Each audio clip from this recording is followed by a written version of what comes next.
right, hey, good morning, folks. Once again, we are back taking a look at the tropics. Today is Wednesday, September 6th, 2023. This is your morning tropical update, where today we have a new storm to talk about, which is Tropical Storm Lee, located in the central main development region of the Atlantic Basin. Maximum sustained winds are near 70 miles an hour, and Lee is cruising to the west-northwest, and it will be passing by the northern Caribbean islands, the U.S. and British Virgin Islands, and Puerto Rico later on towards this weekend, and potential U.S. impacts follow on from there.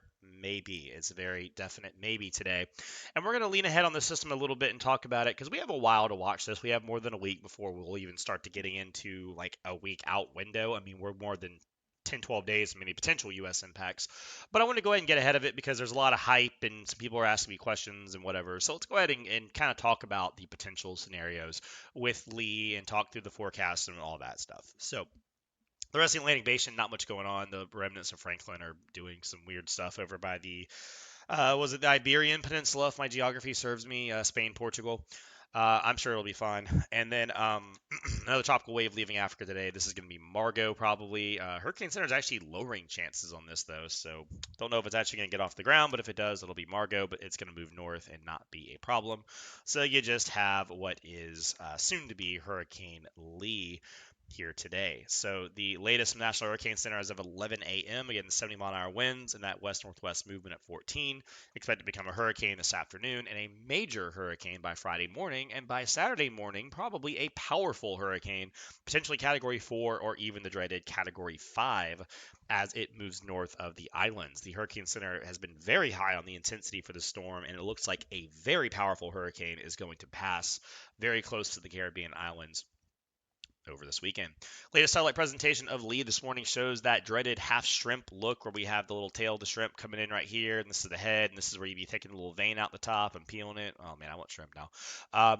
The biggest thing you'll note is that there is some northeasterly wind shear on the storm. Notice how there's not a lot of frilly clouds right here. Notice all the little frilly clouds moving away from the storm in this direction. Very pretty, very nice cirrus outflow.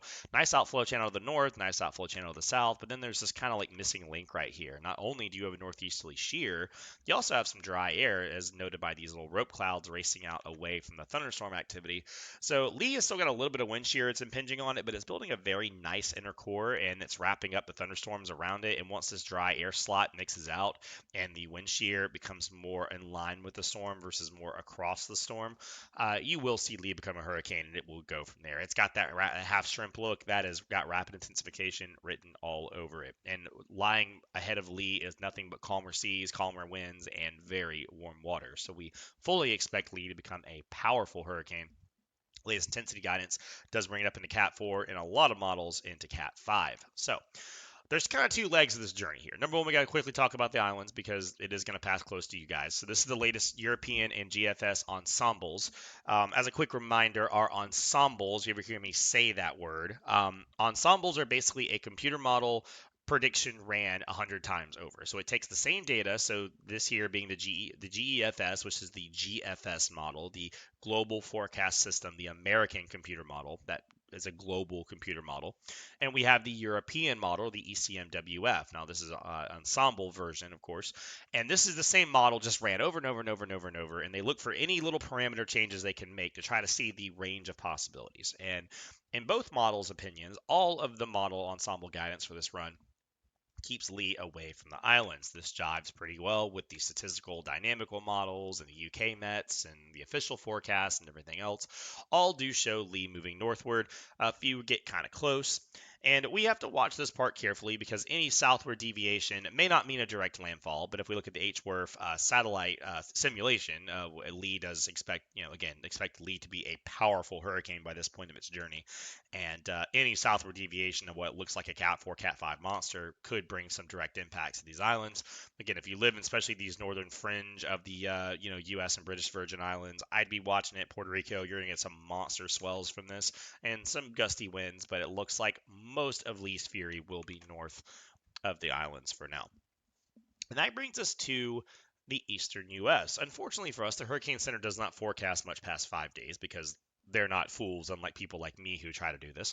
So we're looking at this forecast cone and just ends by the Bahamas. Now, a lot of people will go on social media and they'll do the remember the Trump thing where he just drew the extra cone and they'll go, oh no, it's coming for the eastern U.S. And it's like not necessarily. That's not necessarily the case here. But Lee might at least get uncomfortably close. We were saying very early on this was very likely a fish storm, and that's based on history. This is basically, if you look at the main development region of the Atlantic Basin, which is MDR, is essentially Africa's coast to the start of the Caribbean Sea. Okay, if you cut this in half, okay, anything that forms on this side is almost always some sort of recurving motion.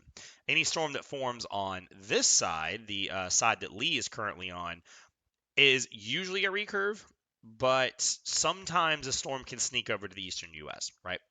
And what we have is Lee forming kind of right in the middle. We have a pattern that's going to bring it up very close to the Bahamas. Now, our computer models show this pretty well. We're going to go to GFS and Euro and kind of show you the comparisons. This is going to be valid starting Monday nights. We've jumped into the future through the rest of this week, through the weekend, and into early or to late Monday night. So we're sitting here Monday night. We have what is likely a powerful Category 4 or 5 hurricane sitting just north of Puerto Rico and Hispaniola and just off to the east of the Bahamas. Now, in the grand scheme of things, we have the upper air pattern on this map. This is a 500 millibar chart. This is showing you the upper air pattern, the jet stream, as you've often heard about, the belt of wind that essentially flows some form of west to east across your screen in front of you. Okay. Anywhere you see orange is typically a higher height area. This is where the atmosphere is raised up in the upper atmosphere, okay? And anything in the blue or some of the whites indicate a more depressed atmosphere. When these lines bend downward, that's what we call a trough. When these lines bend upward, that's what we call a ridge, okay? Hurricanes like to go around ridges and into troughs, or at least go up adjacent to troughs. They like to find the weakness between these two features. If you think about it another way, if this was a sandbox, all of this orange would be considered like a hill of sand, and all the blues and some of the whites here would be considered like little ditches you dig, and then the hurricane would be a marble, and it'd be rolling through the sand, and it'd be trying to find the lower height area to go into, right? And the caveat here to this whole analogy is that the sand moves. So if I go into, Tuesday, for example, our sand hill shifted and our other little sand trough shifted, and now the marble is looking for its new way in through all that. So imagine you were trying to make a little marble race in a sandbox, but the sand was always moving. That's what weather forecasters deal with. That's why this job is what it is, right? So anyway, so the storm is trying to find a weakness to get out of town. It is going to be moving northward slowly. This high pressure ridge right here is going to be kind of nudging it towards the eastern U.S., but this trough, in theory, is supposed to turn it back to the west. Being positively tilted, we don't expect this to capture Lee like Sandy did. We would expect a more positively tilted trough in this manner to push Lee back out to the west. But it has to have a weakness. It has to have a window to escape from, right? If it flies in your house, it's got to have enough of the window open to get out, right? And we're wondering just how much of a crack in the window there's going to be for Lee to escape and if it's going to be enough. We initially thought pretty confidently, yeah, but the models have been shifting to a more sketchy scenario. Now, most of the models are not outright landfalling Lee directly into the Carolinas or something, right? But if we go into the GFS and we go into Friday of next week, we can see that the models are building a pretty expansive ridge across eastern Canada, with kind of a ridge out in the Atlantic and then another ridge kind of above what would be kind of a cutoff trough down to its south. And this is not conducive. See how our sandhill here, there's a lot of orange and really dark oranges here? Well, how is Lee supposed to get through this to escape, right? There's really no path for it to escape on the GFS. So what happens on the GFS's latest runs is the trough coming in to boot Lee away really doesn't have enough juice to fully get the door open. And it kind of collapses over the eastern U.S. and washes out, and then Lee kind of finds itself stuck. And on this particular run, it winds up kind of just cruising into, Maine and Nova Scotia, which at this point would become a more like extra tropical storm, but could be a powerful storm still nonetheless. The European doesn't reach all the way out yet. The European only runs 240 hours. The GFS runs 384 hours. So we don't have as far of a run on the European model. But if we go all the way out in the European, it actually shows that trough being more of a progressive low that kind of winds up just falling apart. And it winds up at the end of the forecast period building the same sort of large scale upper ridging across the Atlantic basin. And there's just this little cutoff low at this point, just be an upper low cutoff, which would be trying to blow Lee away, but it'd be like a very weak fan trying to blow it away, you know? And you've got all this ridging, and Lee just kind of gets trapped, and it just sits off the coast of the Carolinas with nowhere particularly to go. But again, small adjustments could push this further to the west. It could be a little bit further to the east. This trough could be a little bit stronger, which might make a little bit of a window. There's a lot of potential possibilities here, and I want to illustrate that there's no one under any imminent threat. But people are saying, oh, this is 100% a fish storm and there's nothing to worry about, are probably jumping the gun. Okay. I have in my Facebook memories today on September 6, 2018, talking about Hurricane Florence. Anyone of North Carolina remembers Florence quite well. They remember that because that storm was almost guaranteed to turn. Florence was like way up like here somewhere, and it came like straight across into the Carolinas. Very strange storm. And I have it on my memories today saying it's going to turn. Don't worry about it. It's probably no big deal, you know. And then it, yeah, as it turns out, it never actually turned. And that's kind of the problem you have is a lot of these storms do so. There's 100 of them in the last couple of years that we don't remember because they all turned. Our Earls and Larrys and Lorenzos, and I mean I remember some of them because I'm a nerd and I have brainworms, but average people don't remember them because they were just recurving fish storms that nobody ever cared about.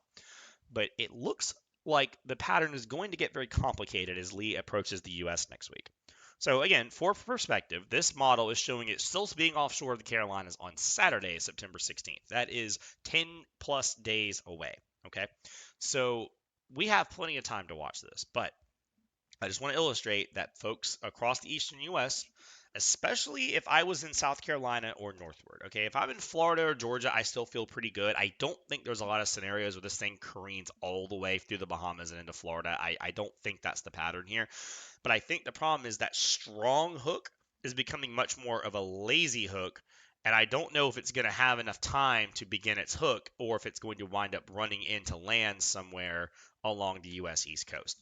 The one bit of good news we have is that the waters up here are dramatically cooler thanks to the parade of storms that have moved out off the Carolina coast. You know, your Adalias and Franklins and all et cetera, et ceteras. A bunch of storms have been through here. So once Lee leaves this really patch, a really deep warm water patch, it's going to have some cooler water. So if it stalls over the Carolina coast, it very well may have some issues holding on to a high intensity. But if you're coming down from category 4 or 5, it's still going to be a powerful hurricane. So we'll have that going on. Maybe it winds up just stalling and hanging out, and then another trough comes in and whisks it away. Maybe it's no big deal. But I just want people to understand that there is a lot of time to go on this. You know, no one's panicking because we have a week before this is even near the Bahamas. We got plenty of time to watch Lee. But down the road, we got to be careful because the models are shifting back and forth, and they're going to because you're trying to forecast water vapor that's 2 weeks from where it's supposed to be. It's going to be a little bit of a hard time on that. So keep watching it. If you're in the Carolinas or northward, just you should already be prepared. It's hurricane season, and that's you in New England too. You guys can get these things. You're not immune to them, and just be prepared, have a plan, and just doing your normal thing and keeping an eye on it. So we're gonna have daily updates on the page. I'm not gonna post a video every single day because for the next week, that's all we're gonna talk about is the same thing. We're gonna be just repeating what I just said for at least another week. But we're gonna keep track of the computer model trends, and we're gonna see how this shapes up, and just keep an eye on it. That's all I can tell you for now. So that's what I got for you guys today. As always, thanks for watching, and have a good one.